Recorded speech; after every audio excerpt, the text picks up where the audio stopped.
give them more lift. Obviously the engines were not as powerful. Certainly would give you more lift if she had two wings, so you get more lift there. And here we come in from the left, spraying for you now the Fairey Swordfish, the LS362. 326, sorry, 326. The largest remaining swordfish in the world.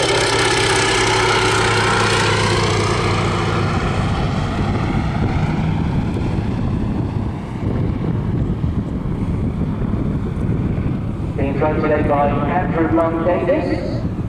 Joined the Royal Australian Navy in 1978 and awarded his Navy in 1979, transferring to the Royal Navy in 1987, doing a beautiful job flying this aircraft all day. The story of her survival is incredible, and a few who have seen her fly can appreciate the love, care and perseverance that have been used in keeping her in the air. The aircraft was virtually rebuilt in 1955, the engine was in 1967 after searching the world for spares.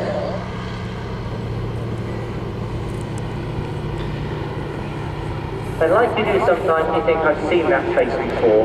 If you think you recognise this beautiful Swordfish Mark II, well, she was a movie star at one point. She had a part in the film Sink the Bismarck, demonstrating the pivotal role that the near Fairey Swordfish played in the hero on the mighty film of Back to the Movies. They were the ship that had been overtaken and targeted by the service.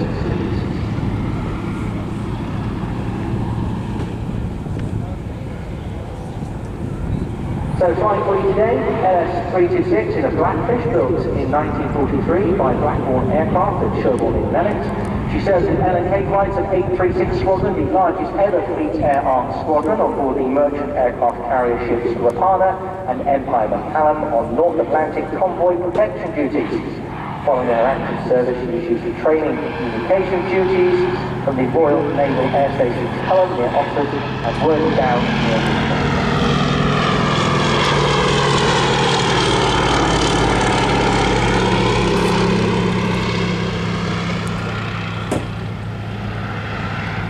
Flying for you today, the D-Day invasion strikes added in 1984 to the 40th anniversary celebrations that the overall release of Normandy.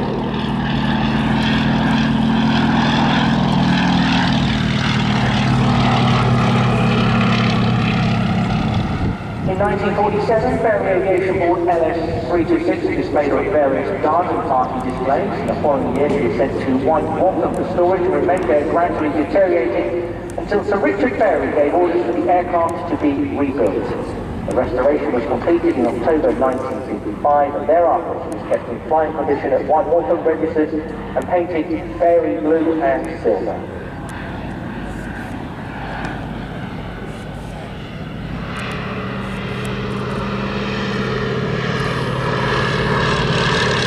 In 1959, she was repainted for her starring role in the film Sink the Bismarck.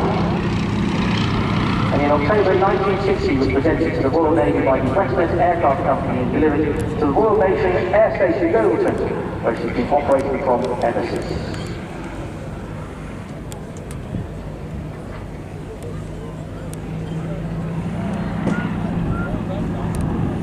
In 1962 she made her final flight from an aircraft carrier deck when she was flown off HMS Hermes in the English Channel in November, having earlier been reached on board for the annual Taranto night dinner.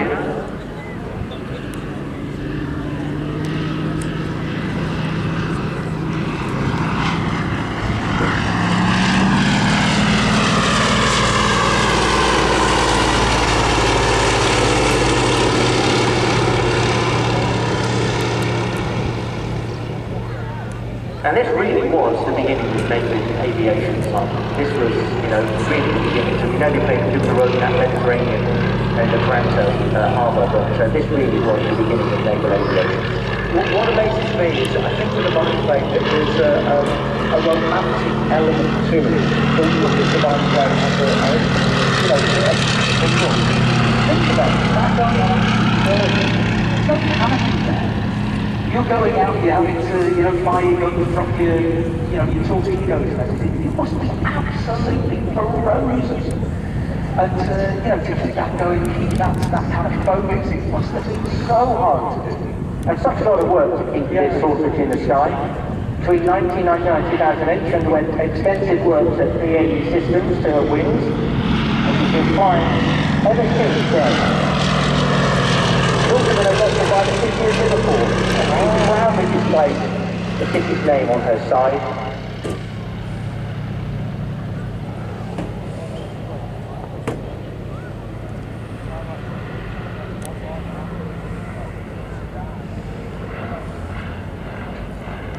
Think how far aircraft have come from that era of the biplane through to what we've got with the Typhoon and everything.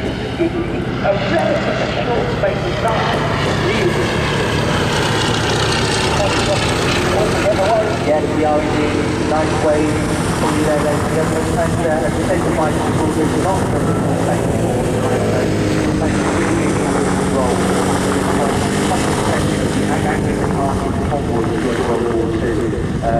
literally keeping the